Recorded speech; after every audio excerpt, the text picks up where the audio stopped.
First thing that you would need is yarn. I got this one at Joann's before they closed down. However, you can purchase Big Twist at Michael's. This is 100% acrylic yarn. Acrylic yarn is probably going to be the most cost-effective yarn you can buy as a beginner.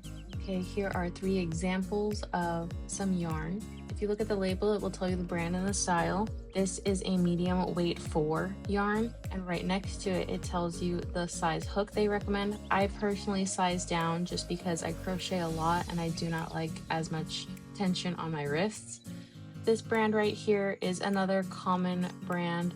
It is Red Heart Super Saver. If you look here on the back, this is where you will find the name of your color. This again is medium weight 4. Again, it says the hook size. This is another popular brand, Big Twist, Posh Yarn. If you look on the back, it will say bulky weight 5 yarn. And you can clearly see the difference from the comparison between the 2 yarns, what the sizes really tell you. I personally recommend a medium weight 4 yarn in acrylic for beginners so they can see the stitches that they are making and really understand how crochet works before they start getting into the fuzzier yarns where it's harder to see what you're doing.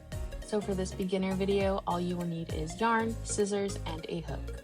I do have some helpful links listed in my Amazon storefront, including these kits. They kind of come with everything that you need. These kits include an array of hooks, stitch markers, sewing needles, cutters, and measuring tape. You can find the link in my bio that will take you to my Amazon storefront, as well as my Etsy shop where you can purchase some of my patterns. My Amazon storefront has a list of beginner supplies that I recommend, especially since I know going to the store and seeing everything in person might get overwhelming and confusing, not to mention expensive. I personally recommend getting a crochet kit. It makes starting out a lot easier because you have everything in one place. Once you become more familiar with crochet and you want to change or try different hooks, I definitely recommend the Clover hooks. This one is a 3.5mm hook and I use it literally all the time. First thing you're going to need to decide is whether or not you want to crochet with your right hand or your left hand. All that means is which hand do you want to hold the hook in. So for me, I am and I've always been right-handed, so I will be teaching these online tutorials with my right hand. However, I did have to teach myself how to crochet with my left hand for in-person classes. All I did to teach myself this was mirror exactly what I was doing with my right hand.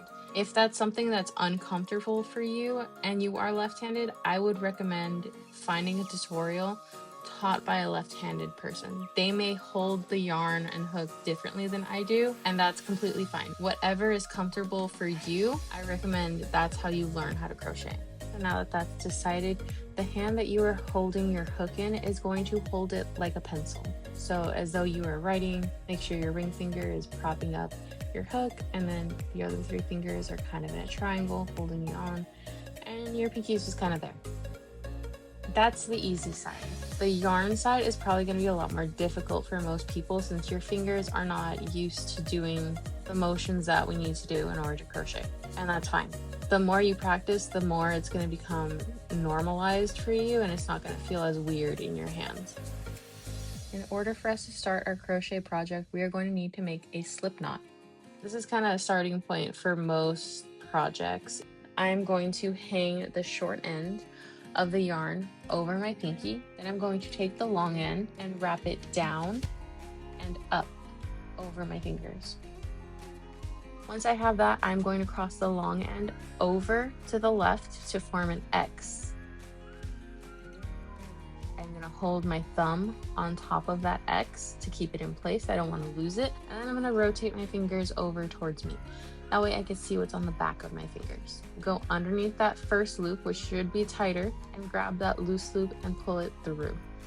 Once I do that, I want to keep it on my hook, but I want to carefully remove my fingers. You don't want your strings to come undone or twist around or anything like that. I'm going to pull both ends of the string, the long end that's connected to the yarn and the short end that was at my pinky. Once I pull those down, the reason it's called a slip knot is because if I grab the long end of the string, I can slip it towards my hook. Once we have our knot, we're going to make sure that it's not too tight and not too loose. It shouldn't be able to fall off your hook. However, it should still be able to move up and down your hook. If it's too tight, it's going to be very difficult to crochet. So now that we have this hand basically done, we are going to work on our left hand holding the string. So let's make sure that we get that short end out of our way. Hold it kind of with your hook. The first thing we're going to do with your left hand, you're going to have it flat on the table. Now between your pointer finger and your middle finger, you are going to grab the string that is coming off of your hook. Now we are going to turn our work towards us. And you see how there are two pieces of yarn that are laying over my left hand. One that's connected to my hook and one that's connected to the ball of yarn. So now we are going to take our ring finger and our pinky and fold them in over that yarn. We are using these two fingers to hold our yarn in place. We're basically doing finger guns, but we are holding our yarn in place to create tension for our work. The number one thing I see with new beginners is that they do not hold the rest of the yarn to create tension. So their work ends up becoming very loose and they don't like how it looks because it is inconsistent. Tension creates consistency with crochet. So once we have our finger guns, we are going to use the middle finger and our thumb as pinchers. And we're going to hold that short end of the string that we had in our other hand to keep out of the way. What these pinchers do is they hold the work that you have just crocheted so that it doesn't twist and turn around. And our pointer finger is still pointing straight ahead. We want to be able to see where we're going to crochet. And we have our pinchers right behind our hook that holds our work so it doesn't twist and turn around. We have this string that is looped over our pointer finger showing us where we are going to start crocheting next. And we have our finger guns holding down the tension to make sure that our yarn isn't too loose or too tight when we're trying to crochet. So a little recap, we are going to place our yarn in between our middle and our pointer finger, face it towards us. We are going to do finger guns. We are going to move our pinchers right underneath our hook. And if this string right here is too loose, we can always grab the long excess string that's connected to your ball of yarn and give it a little pull. It'll slide through your fingers and make that string a little bit tighter so that you can work with it. One of the things that will help you the most when you first start crocheting is to really pay attention to the direction of your hook. As you can see, you can turn it as you go. And then I'm just going to lay it back on that string that is connected to our pointer finger. We are going to go up with our hook. You see how my hook is turning down, and now I am pulling it through the loop that was on my hook. So a little bit closer, we are going to have our hook facing us. We're going to lay it back, go up. You see how I'm turning my hook down, and I am going through that loop that is on my hook. If I have my hook facing up, it's going to be very difficult for me to pull through that loop. So I want to make sure that my hook is facing down. So that way it goes through the point of that V. If you look closely, all the loops that we have right here are kind of little tiny V's. So you're going to have to focus on which direction your hook is going. We're going to grab back with our left hand. Remember, we're going to put between our middle finger and our pointer finger, face it towards us, finger guns, pinchers. And if this string right here is too loose, we can always grab the long excess string that's connected to your ball of yarn and give it a little pull. It'll slide through your fingers and make that string a little bit tighter so that you can work with it.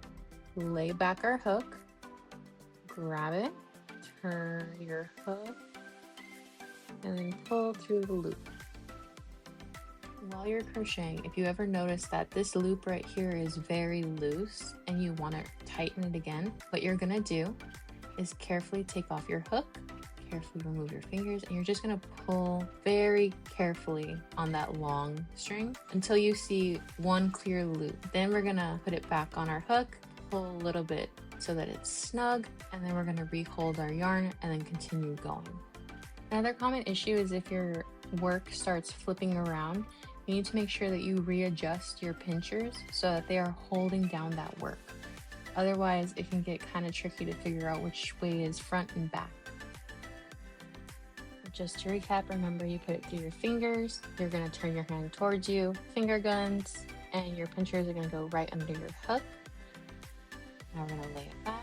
grab, make sure our hook is facing down, and pull through. And each time you chain, you are going to want to move your pinchers up so they are right underneath your hook.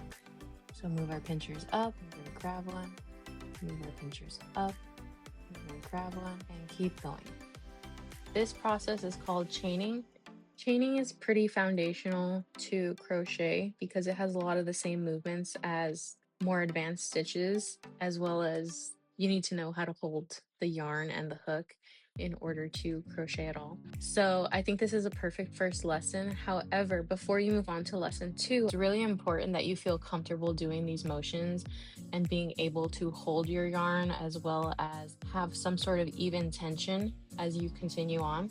Obviously, in the beginning, it may not be as even as the one that I have here, but that's just because I've had years of practice versus someone who is just picking up a hook now. One of the things I usually tell my students for the in-person classes, because usually in-person classes tend to be younger kids, is to chain as long as they are tall, which means to chain so that your work goes from your toes to your head. By then they're able to move on because they've gained the familiarity in their hand movements. This is kind of like learning how to use chopsticks for the first time. It takes practice to get your hands to move that way, to your fingers to bend that way, to hold something unfamiliar. So once you're able to get past that unfamiliar feeling, then I would say you're ready for lesson 2. Until then, happy crocheting, and if you have any questions, you can always message me on Instagram.